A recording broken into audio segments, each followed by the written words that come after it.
주간의 손에 잡히는 기후, 오늘의 손잡기. 세계 곳곳의 기후 소식을 전해주는 노광준 PD 나왔습니다. 안녕하세요. 네, 안녕하세요. 오늘은 정말 세계 곳곳의 기후 소식이네요. 네.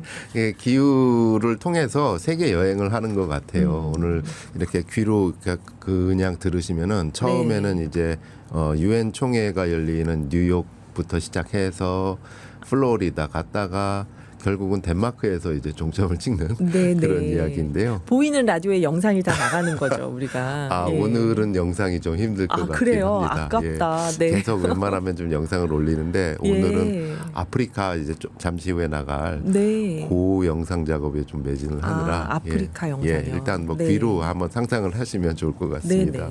지구 열대화 시대가 열렸다라는 말이 유엔 총회장에서 열리고 있습니다. 지구 온난화가 열대화가 됐군요. 지구 이제. 온난화 사실 그 용어 자체가 좀 문제 있다라고 좀 몇 번 말씀드렸잖아요. 그래요. 지구 온난화 하면 지구가 아주 쾌적하고 살기 좋아지는 느낌이에요. 기후가 더 좋아지는 거 아니야? 뭐 이렇게 사실 뭐 그런 측면도 뭐 없지 않아 있지만은 전반적으로 이제 불확실한 변수가 너무 많잖아요. 그래서 온난화라는 말을 아예 지구 가열화 뭐 이렇게 바꿔 부르는 그런 단체들도 있었는데 뜨거워진다는 거. 이번에는 유엔 사무총장 안토니오 구테우스 유엔 사무총장이 직접 나섰습니다. 이런 말을 했습니다. 이제 지구 온난화 시대가 끝나고 지구 열대화 시대가 시작됐습니다. 한반도는 정말 맞는 말 같습니다. 그렇죠. 예, 가열대를 넘어서 이제 열대화. 대기 상태는 숨쉬기 어렵고 더위는 견디기 힘들 정도입니다. 이렇게 현지 시간 27일 뉴욕 유엔 본부에서 이제 말을 했는데요. 유엔 사무총장이 이렇게 말을 하기까지는 데이터가 그만큼 축적돼 있다는 거죠. 세계 기상기구가 이제 극단적인 기온 상승 관측 결과를 계속 분석하는데 뭐 올해 6월에 이어서 올해 7월도 역사상 가장 더운 달이 될 것이다.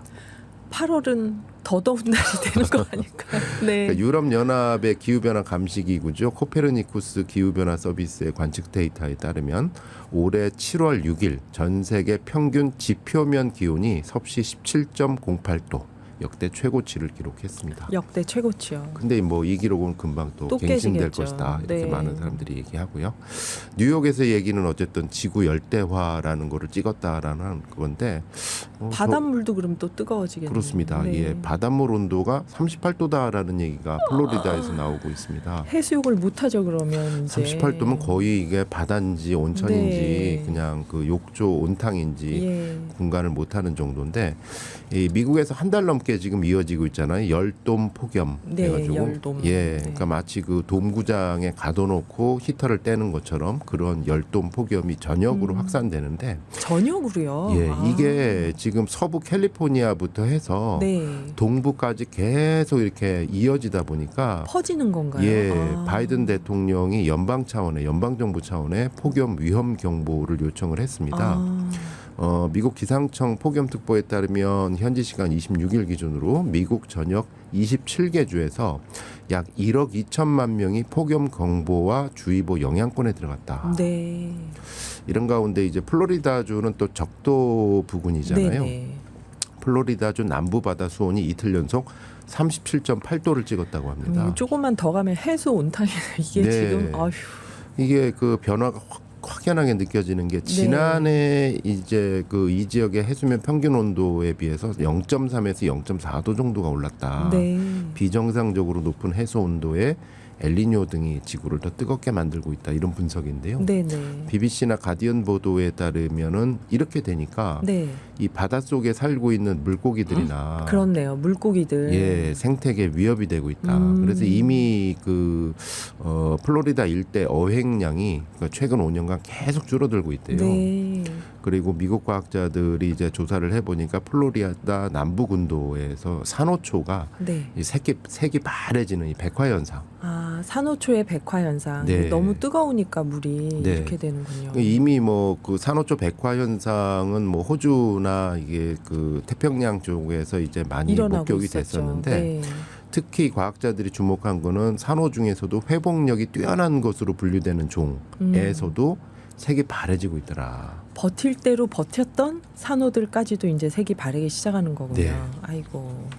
자, 이런 가운데 이제 사실은 그 요 이야기가 가장 충격적인 건데요. 덴마크에서 나온 이 멕시코 만류가 갑자기 멈출 수도 있다. 아?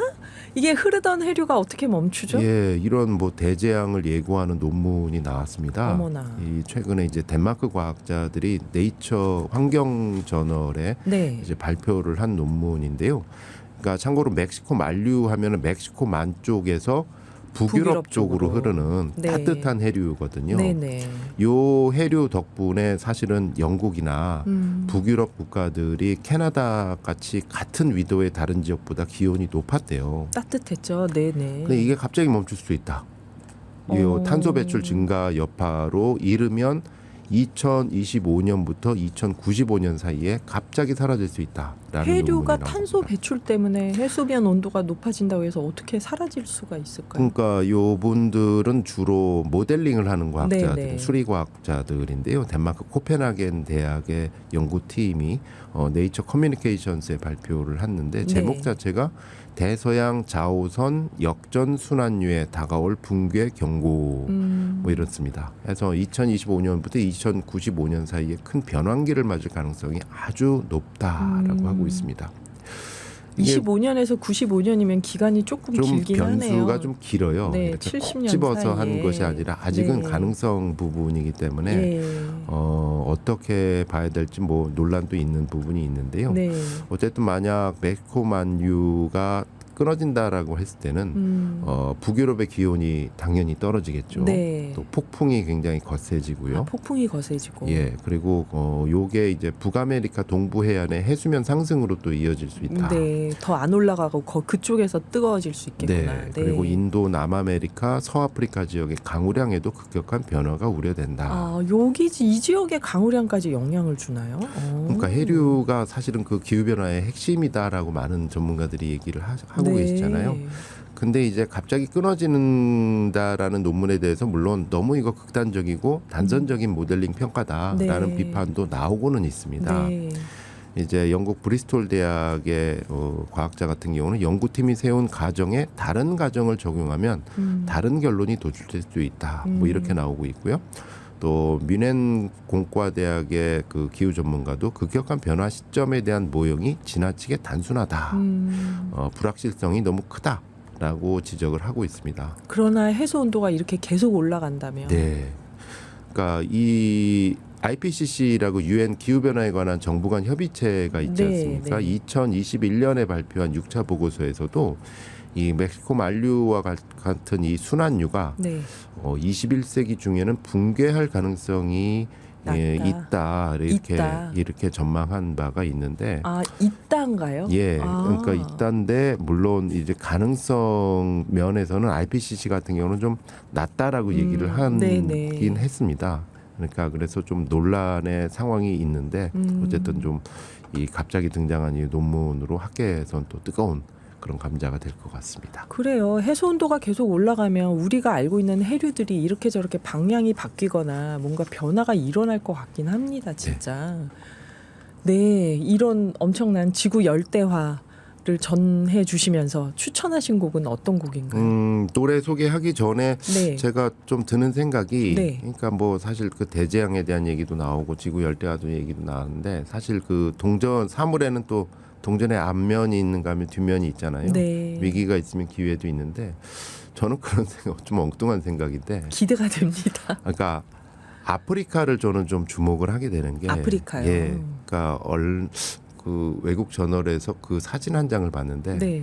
사하라 사막 하면은 야 지금도 뜨거운데 이제 더 얼마나 뜨거워지면 뜨거워질까? 이거 얼마나 뜨거워질까. 근데 거기에 거대한 태양광 발전소가 만들어지고 있는 거 아세요? 아, 그러면은 지구 온난화가 또 바뀔 수 있겠네요. 엄청난 태양광 발전소를 지금 만들고 있는데 네. 그 사진을 나중에 한번 보여드리면 예. 놀라실 겁니다. 아, 사막을 꽉 채웠거든요. 태양광 발전소가. 패널을 꽉 채웠는데 거기서 만들어 가지고 전 세계로. 유럽으로 끌고 오겠다라는 아, 또 그런 생각들.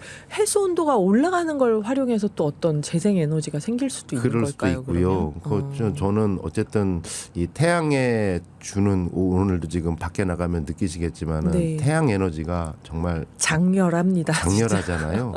이 엄청난 에너지를 그냥 버릴 것인가 요거를 갖고 전기를 만드는 그런 발상의 전환이 한편으로는 이제 재생에너지로 이제 전환해야 될 기회가 아닐까. 네. 우리가 한결같이 밀고 있는 네. 일집 태양광. 네, 맞습니다. 네. 우리나라도 거의 전 세계가 다 아프리카화가 된다면 오히려 빨리 재생에너지 전환을 해서 네. 어려운 분들도 에어컨 빵빵 틀 수 있고 네. 이렇게 하면서 탄소 배출을 계속 억제해 나가야 되지 않을까 네. 싶은 생각이 듭니다. 노광준 PD님의 제안이었습니다. 그러면 오늘 추천하실 곡은 어떤?